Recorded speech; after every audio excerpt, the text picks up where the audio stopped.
Duh, hari-hari ngambek, hari-hari belanja, hari-hari ngediemin. Ini cewek kenapa ada hari belakangan ini? Atau gimana sih? Gak ngerti gue lagi tugas apa gimana? Heran. Tahu dong, Karisa dong. Nih cewek lagi ngambek nih. Gue gak pengen dia marah atau makin parah nih. Ada apa sih, Kar? Astagfirullahaladzim. Biarlah aku tunggu kau di neraka.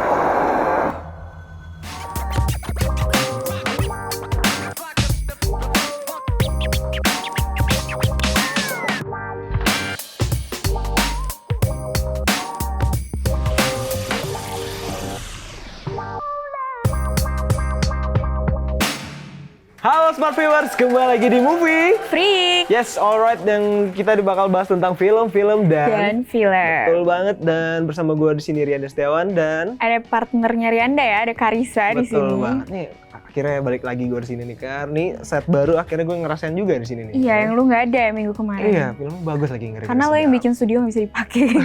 bukan. Tapi kita nggak mau ngomongin tentang set, kita bakal ngomongin tentang film di sini. Yang pasti film yang ya bisa dibilang baru juga. Iya. Yang pasti idola gue juga sini, Mas Vino ada di sini. Apalagi kalau bukan yang bertajuk Kodrat. Yes. Akhirnya kita bahas horor lagi. Yes, ada Karisa horor nih kentalnya nih kan. Dan Kodrat bakal kita bahas nih, film unik nih sebenarnya nih, karena Benar. film Kodrat ini film apa ya? Horor pertamanya Vino juga ya. Iya. Yes.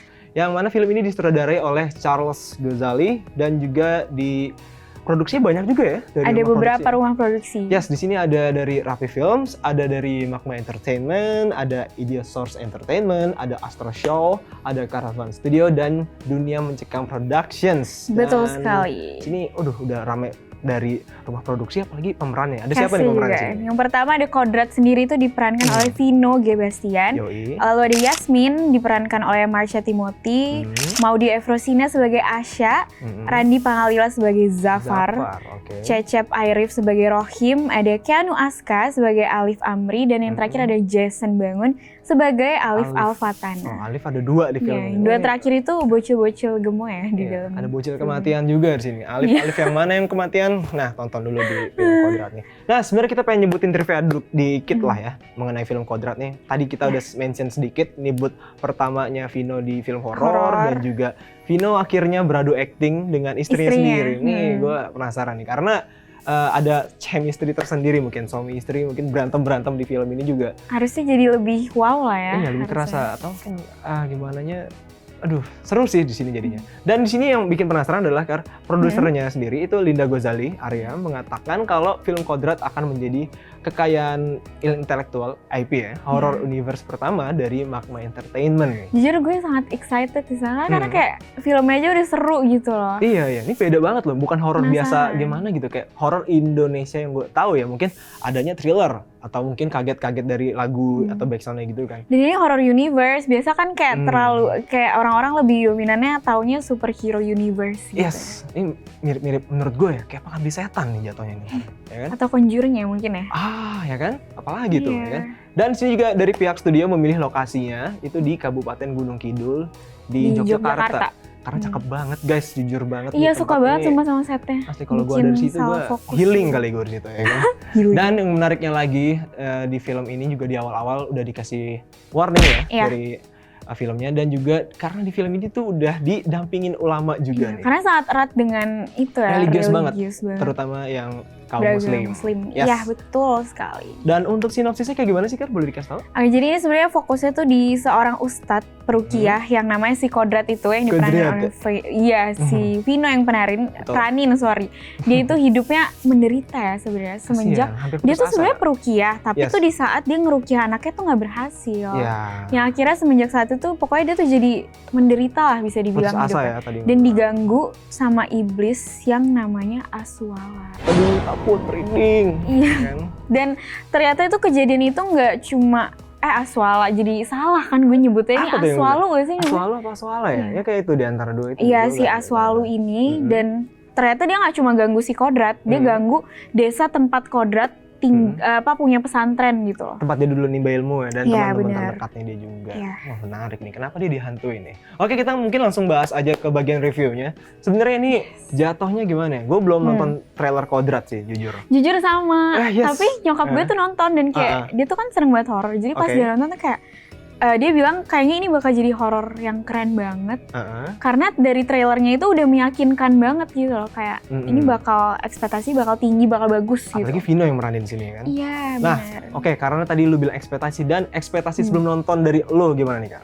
Kalau gue ya sebenarnya gue udah taruh ekspektasi yang ya sebenarnya bisa dibilang agak so-so ya. Tapi So-so? setelah Oke. gue lihat ada, sebenarnya gue nonton trailer lebih ke teasernya itu kayak udah sangat menarik, soalnya di sini kelihatannya horornya ada berantem-berantemnya juga gitu. Ya kan, baru nih yang gue bilang tadi yang bikin unik. Ya. Iya benar, kalau itu sih dari gue. Kalau dari gue cuma asli ya, ekspektasi pertama sebelum nonton tuh cuma ya paling horror Indo ya. Bukannya gue underestimate, Iya tapi benar, kayak jump scare deh. Karena bukan gimana, tapi gue cukup berani. Apalagi gimana ya, waktu gue nonton itu dari segi apa ya, filmnya sendiri, gue nggak expect kalau seremnya kayak gimana atau kayak gimana-gimananya. Jadi ya cuma kaget. That's why menurut gue kayaknya nggak serem deh. Dan akhirnya uniknya dari ada fight scene di segala macamnya yang bikin, well ini kaya banget nih film ini nih, rich gitu ya kan.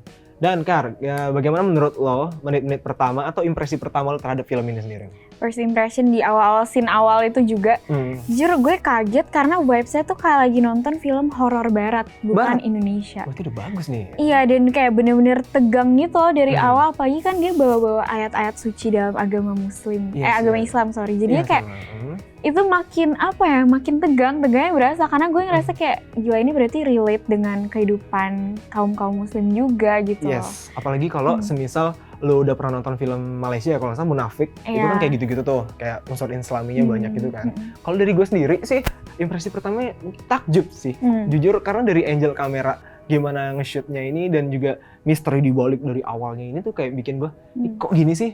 Ini kenapa kayak gini nih? Yang bikin gue kayak penasaran kayak face filmnya juga bakal cepet atau enggak sih? Itu yang bikin gue penasaran sampai gue duduk tuh gini tau ya kan pas. Iya, dan itu kayak bukan menurut gue ini kayak horor Indonesia yang bisa dibilang cukup mahal ya, karena dia terlihatnya kayak gue aja kayak vibes itu kayak nonton Conjuring versi lokal gitu. Conjuring versi lokal, menarik nih di sini. Karena kita mau bahas juga nih. Gimana sinematografinya dibanding film horor lain ya, karena di sini yang tadi kita sempat mention kan ada choreo fight-nya juga. Menurut gue ini dari Cecep ya, yang Kang Cecep maaf ya kan, yang unik juga dan si visualnya juga oke ya menurut gue, dari kayak ambience yang dark dan juga kayak mistis dari apa ya, tempat latar tempatnya juga, dan juga angle kameranya yang bikin apa ya, dari first person dan juga dari angle dari gimana ya, waktu si Vino masuk ke desanya aja itu kayak menurut gue, shit nih desanya tuh kayak lagi apa ya, gue keinget Resident Evil Village. Iya kayak maksudnya dari mereka ngambil visualnya, dari angle itu kayak memiliki simbolis sendiri kalau misalkan emang desa ini lagi nggak baik-baik aja gitu. Iya, kekeringan apa segala macam, serem. Dan di sini juga si guy-nya ya not so bad lah, karena baik banget sama produksi yang ngebantu di sini. Iya makanya gue bilang kayak bukan horor yang murah dan kayak biasa aja. Rich kan jadi kan. Iya betul. Alright, karena di sini filmnya kodrat, banyak unsur agama juga nih. Unsur religi di film ini bagaimana menurut lo nih Kak?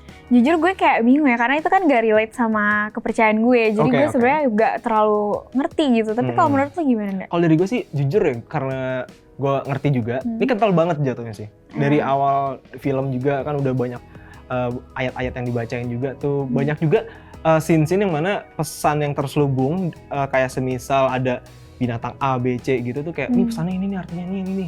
Yang menurut gue ini kayak dari apa ya, dari agama gue sendiri pun ini kayak ini artinya ini artinya ini, jadi gue paham secara ini di apa namanya, berjalannya alur dan berjalannya film ini sendiri. Jadi yang bikin unik di film ini tuh adalah nggak cuma film horor, ini ada kayak menurut gue apa ya, sebuah Easter egg kali ya, Easter egg jatuhnya mungkin.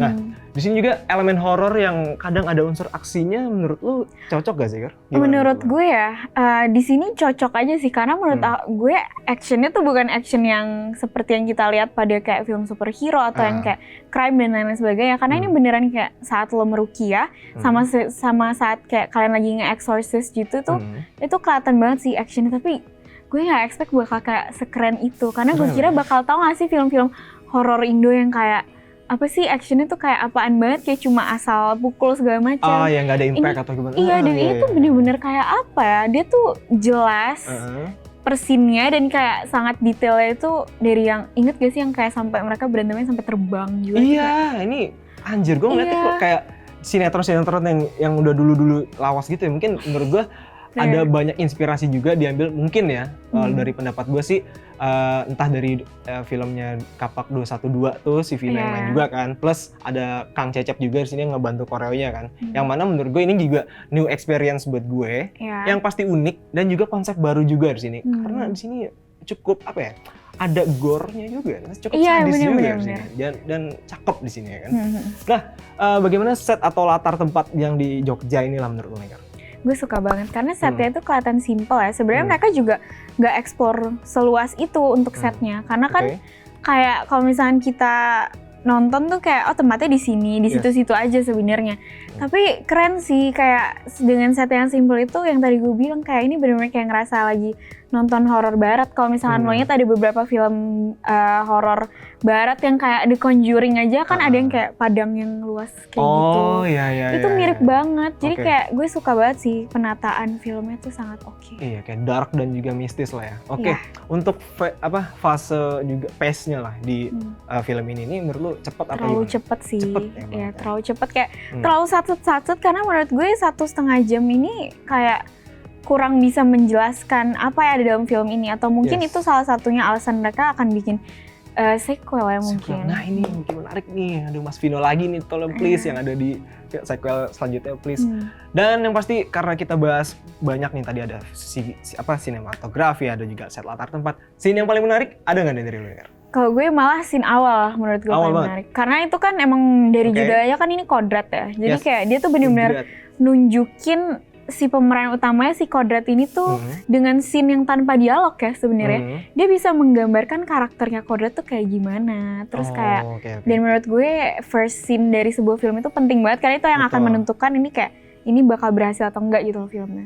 Kayak development karakter dari yang tadi kan hampir putus asa segala macam. Kalau gue sih ada scene scene di film ini yang menurut gue cukup menurut gue merinding gue pas nonton. Itu pas ulang tahun anaknya sih. Pasti pas motong kue gak sih? Itu iya, sama waktu itu itu tuh ada scene dimana kayak masuk terus sunyi nih.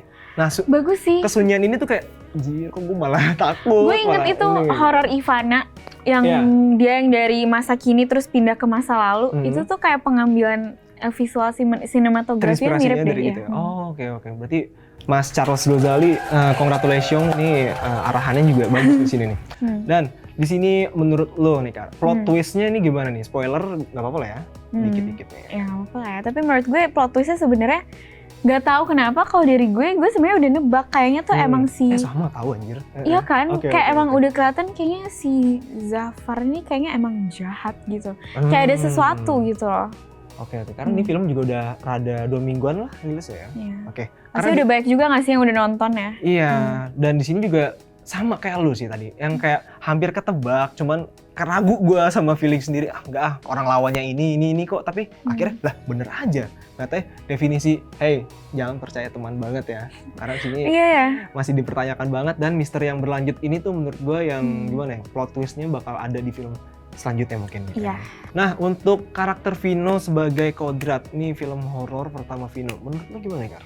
Dia kayaknya memang sudah aktor handal ya. Menurut gue tuh Vino tuh definisi lu mau ditaruh di film apa aja genre lu bisa berhasil gitu. Kalau misalnya mau dibedah nih, komedi dia pernah ya kan, drama dia juga pernah bakalan ini, dan sekarang horor ya kan pertama dan cocok banget di sini kan. Karena di sini karakter Vino juga di film Kodrat menurut gue ya, dari gimana dia peranin Ustadz Kodrat kan dia religius, bijak, baik dan bisa jadi label baru juga nanti buat Vino sih. Buat Vino. Gue tadi kan label Vino, Vino mungkin di Serigala Terakhir cocok nih atau mungkin di Michael. Serigala Terakhir gitu. Iya, atau mungkin jadi Kasino waktu di Warkop Dika Reborn. Dan di sini mungkin, Mas Vino, Kodrat ya, kayak gitu menurut gue nih kan. Bisa jadi label baru buat Vino. Iya, tapi itu jujur ya pendalaman karakter dia tuh oke banget karena kayak relate mungkin buat kalian yang punya imannya goyah. Dia tuh bisa dari ekspresi, dari kayak sikapnya itu kayak nunjukin kayak ya kegoyahan iman yang mungkin relate sama manusia-manusia zaman sekarang ya di dunia ini. Mas Vino bagus banget actingnya sekali lagi. Congratulations Mas Vino dan istrinya juga Mbak Marsha atas sudah diperankan di dalam satu film yang bagus ini ya kan. Dan Kar, menurut lo gimana para peran pendukungnya terus sama istrinya nih? Istrinya ya, tadi udah fokus ke suaminya. Menurut gue suka sih sama Marsha dan apalagi kalau misalkan si Marsha itu lagi ada interaksi sama Alif anaknya. Oh iya. Itu gemes banget dan gila sih menurut gue yang patut ditepuk tanganin itu yang pas Marsha tuh udah kemasukan. Oh. Itu horor udah banget. possessed, Jujur ya. gue langsung inget serial di Netflix yang namanya Haunting-nya Bly Manor kalau nggak salah. Itu dia bener-bener kayak setan di situ, bener serem banget. Wih, gokil banget Marsha juga. Dan gimana Marsha peranin kayak possessednya mungkin kayak dari gimana dia. Sumpah itu keren banget. Iya. Gue nggak tahu sih dia pakai apa stuntman ya atau apa, tapi kayak itu bener-bener kayak kelihatan real banget. Bukan yang kayak horor aneh yang badannya patah-patah tau nggak? Iya. Paling ada kan sebenarnya, cuman kita nggak bahas di situ, kita bahas di istrinya ya kan. Oh ya. Oke, karena di sini ada Marsha, mungkin kita langsung ke antagonisnya nih, mau kita bahas nih kan, si Asuala nih. Aduh, Asu. gimana nih sosok Cuman dia Asuala asu nih? sih. Asuala, asu kan artinya dog ya dalam bahasa. Ya, itu. Gimana menurut lu kan? Enggak, menurut gue ini antagonisnya tuh Jafar lo dari awal udah kelihatan sih lo tuh jahat gitu. Tapi si Asuala kan, si Asuala tuh menurut gue kayak kenapa lu ngehantuin si Kodrat gue? Ada salah apa Kodrat sebenarnya? Apa emang Kodrat tuh sepenting itu kah di apa musuhnya para demon ini ya kan? Tapi menurut gue dia sebagai antagonis agak sedikit mudah ya untuk dikalahkan. Ya bisa dibilang sih, tapi gue nggak tahu sih itu mungkin definisi karena kan di sini ya mungkin memang iblis itu akan terkalahkan sama Tuhan kita ya mungkin jadi kayak digambarinnya bisa semudah itu. Cuma menurut gue kalau misalkan kita referensi dari film-film sebelumnya kayak kita nonton Conjuring segala macem itu kan proses exorcism-nya itu lama gitu. Iya. Ada prosesnya segala macam. Karena di sini entah ya gue otak gue yang kayak gimana, tapi kok gue ngeliatnya kok mirip Hela di Thor Ragnarok kayak dia tuh masih rada susah dilawan segala macam dan dia tuh kayak dilindungi sama plot armor gitu loh. Jadi kayak ya ujung-ujungnya kodrat juga yang dilindungin. Nah, oke, kita masuk ke pendapat lo tentang konklusi di film ini gimana nih, Kar? Oke, jadi intinya menurut gue ini bisa dibilang horor yang anti mainstream ya di Indonesia. Betul. Karena premisnya tuh unik, beda aja. Kayak kita nggak bisa bandingin film Kodrat ini sama film horor Indonesia yang ngangkat tema rukiah. Karena menurut gue dia nggak bisa, ya nggak selevel sama mereka. Karena kelihatannya tuh, ini pertama yang tadi juga udah bilang ya, ini tuh film itu kayak rich banget, nggak kelihatan film yang ece-ece, dan walaupun masih ada lah sedikit ya zero logic beberapa jump scare-nya tuh juga nggak banyak.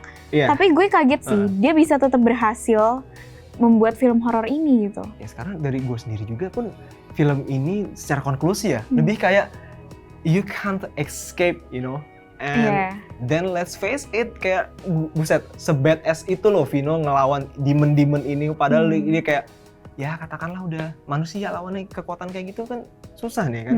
Yang mana yang bikin menariknya lagi adalah Kodrat will return. Iya di ending. Gue yakin sini pasti ada sequelnya. Menarik nih. Kayak bahas apa nih film keduanya, mungkin kayak anaknya kah? Iya, karena film ini jujur ya setelah Kodrat ini selesai tayang kayak ternyata banyak menimbulkan beberapa pertanyaan juga gitu. Yes. Karena kenapa kayak Kodrat diincar dan juga keluarganya yang kena, atau mungkin teman-teman terdekat ya lah ya. Iya, tapi gue yakin sih. Ini kayak bakal ada entah prequel atau sequelnya, karena kan dia sempat di akhir juga bilang kayak bakal cari tahu apa yang terjadi dengan istrinya gitu loh. Oke. Nah, menurut Smart Viewers gimana nih pendapat kalian tentang film Kodrat? Mungkin kalian bisa langsung komen down below aja, mungkin ada teori lain atau mungkin pendapat lain boleh aja. Ya, atau kayak kalian mungkin boleh tambahin juga ya, misalnya mau punya pertanyaan yang berbeda dari kita berdua tadi. Apa sih yang kayak kalian dapetin setelah nonton Kodrat tuh kayak apa yang jadi misteri yang pengen kalian tahu gitu. Yes, benar. Dan mungkin ini nggak lengkap kalau nggak kita kasih skor kali ya. Mungkin dari gua dulu boleh. Dari gua untuk film Kodrat dan Mas Vino, selamat Anda layak mendapatkan skor 8. Dari lo gimana? Kalau gue nggak beda jauh sama Rianda, tapi gue kasih di sini 7,5. 7,5. Padahal biasanya suka horor nih, tapi 7,5. Ya, tapi bagus kok, gue juga tetap suka banget sih. Oke. Nah, mungkin sekiranya segitu aja pembahasan kita di episode kali ini. Dan mungkin jangan lupa untuk apa Karisa? Jangan lupa buat like, comment, dan subscribe YouTube channel kita. Share juga ke teman-teman kalian yang suka film horor. Betul banget. Dan juga nyalain tombol loncengnya. Iya. Oke, akhir kata Rianda Setiawan pamit. Karisa pamit. Dan sampai jumpa di episode berikutnya. Bye. Bye-bye.